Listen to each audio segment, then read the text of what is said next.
नमस्कार, आप देख रहे हैं प्राइम टीवी और मैं हूं आपके साथ मुस्कान अजमानी। रुक करेंगे छत्तीसगढ़ की बड़ी खबरों की ओर, जहां सरगुजा पुलिस ने अंबिकापुर के पीजी कॉलेज ऑडिटोरियम में नवीन कानून संहिता 2023 के लिए एक दिवसीय कार्यशाला का आयोजन किया। आपको बता दें कि देश में अंग्रेजों के शासनकाल में बनाए गए कानूनों को बदलने के क्रम में 3 सुधार कार्य प्रमुख रूप से किए गए हैं। नए सुधार का उद्देश्य केवल दंड देना नहीं बल्कि न्याय दिलाना है। यही वजह है कि भारत की संसद में ये 3 कानून में सुधार करते हुए नए नाम दिए गए हैं।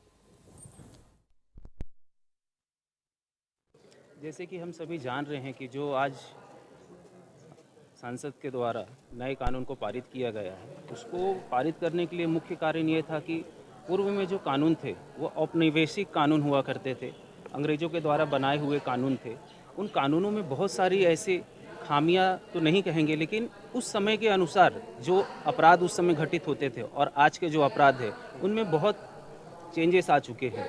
उस समय जो अपराध होते थे वो छोटे अपराध ये हुआ करते थे। आज के जो अपराध है, साइबर फ्रॉड हम कह सकते हैं, आतंकवादी अपराध हो चुके हैं, संगठित अपराध हो चुके हैं, जिनमें बहुत सारे टेक्निकल चीज़ों को लेकर बहुत सारे इलेक्ट्रॉनिक माध्यमों के द्वारा आज अपराध घटित हो रहे हैं। ये 3 नए कानून, भारतीय न्याय संहिता, भारतीय नागरिक सुरक्षा संहिता और भारतीय साक्ष्य संहिता, जो 1 जुलाई 2024 से प्रभावशील की जानी है, उनके संबंध में समाज के सभी वर्गों में अवेयरनेस है, जागरूकता है, क्योंकि ये तीनों कानून समाज के पूरी सोसाइटी से कंसर्न है।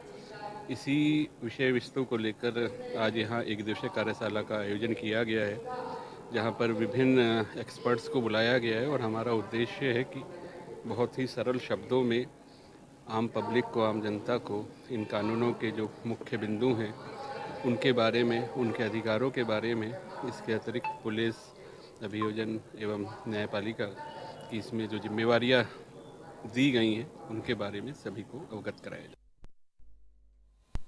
खबर सरायपाली से है, जहां साहू समाज के लोगों ने एक प्रेस वार्ता का आयोजन किया, जिसमें बीती सरकार में मंत्री रहे ताम्रध्वज साहू जिक्र करते हुए कहते हैं कि उनके मंत्री पद पर रहते समाज में कोई भी विकास का काम नहीं हुआ।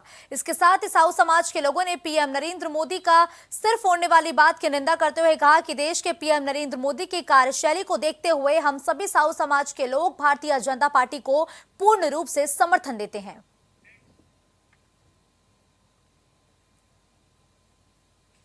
रुक करेंगे अगली खबर का, जहां कोरबा में युवा कांग्रेस जिला महासचिव मधुसूदन दास के नेतृत्व में गुरसिया चौक के पास युवा कांग्रेस प्रदेश प्रभारी डॉक्टर पलक शर्मा, युवा कांग्रेस प्रदेश उपाध्यक्ष मानस पांडे के आगमन पर कार्यकर्ताओं ने आतिशबाजी कर जोरदार स्वागत किया। इस दौरान कांग्रेस के कई कार्यकर्ता भी मौजूद रहे।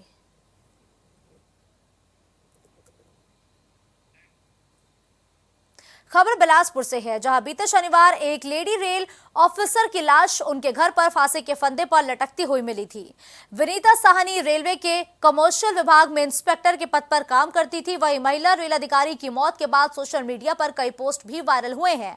इसमें रेलवे के सीनियर अफसर पर प्रताड़ना के आरोप लगे हैं और दावा किया जा रहा है कि रेलवे कर्मचारी यूनियन में पद मिलने के बाद महिला अधिकारी को अफसर द्वारा प्रताड़ित किया जा रहा था। वही घटना के 2 दिन बीत जाने के बाद भी पुलिस के हाथ खाली हैं।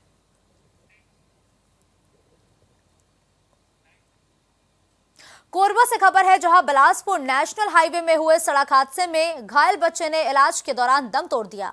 दरअसल बीते 6 अप्रैल को लापरवाह ट्रक चालक ने बाइक सवार पिता पुत्र को अपनी चपेट में ले लिया था। इस हादसे में पिता की मौके पर ही मौत हो गई थी। वही 10 साल के मासूम की हालत गंभीर थी। इलाज के दौरान आज सुबह बच्चे ने भी दम तोड़ दिया। ये घटना पाली थाना इलाके के डूमर कछार के पास हुई थी।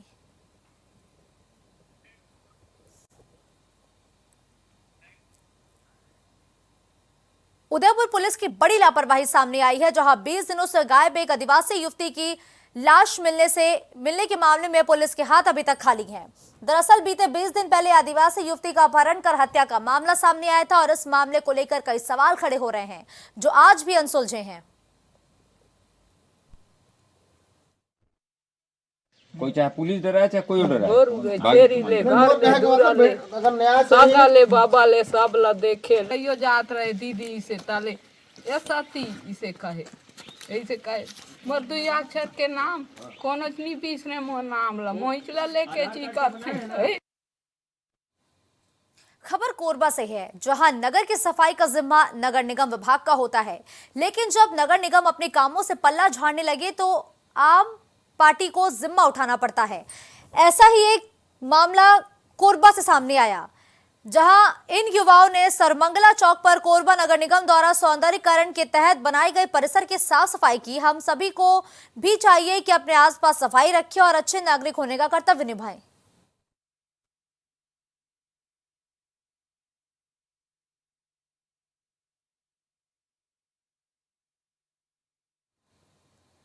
सरगुजा जिले के उदयपुर तहसील के ग्राम पुटा में वन विभाग की जमीन पर मकान बनाकर कब्जे का मामला सामने आने के बाद स्थानीय प्रशासन ने आदेश जारी कर किसी प्रकार के निर्माण कार्य पर तत्काल रोक लगाई है। साथ ही आदेशों के अवहेलना करने पर उचित कार्रवाई की बात कही है। इसमें जैसे ही हमको पता चला पटवारी के माध्यम से कि पुटा में रोड किनारे शासकीय भूमि पर अतिक्रमण किया जा रहा है, अतिक्रमण करते हुए पक्का निर्माण किया जा रहा है, तो चूँकि ये नियम विरुद्ध है, इसलिए हमने उनको एक नोटिस दिया और साथ ही साथ स्थगन आदेश जारी किया कि आप शासकीय भूमि पर निर्माण नहीं कर सकते। तो स्थगन आदेश के बिहाफ में उस समय उन्होंने निर्माण कार्य रोक दिया था और साथ में उन्होंने न्यायालय में जवाब भी पेश किया है।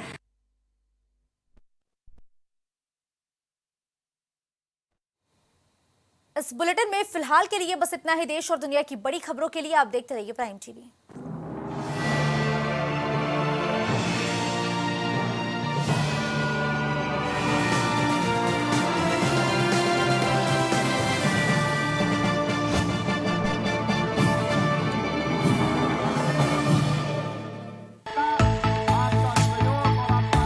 कुछ भाव पुष्प।